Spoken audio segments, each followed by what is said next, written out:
Yun mga meme, ayan. Dahil maga nakauwi, gagawa tayo ng carrot cake. Yan. Carrots, milk. Meron tayo dito ang ready-made mixed flour and ito, yung white pattern flour. I-add natin sugar, baking powder.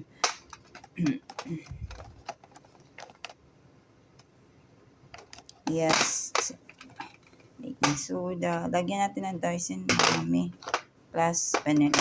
Hindi ako nagsusuka talaga, pura ako tansyado. Let's start mixing na. So, ayan, nagpatunan na tayo ng butter.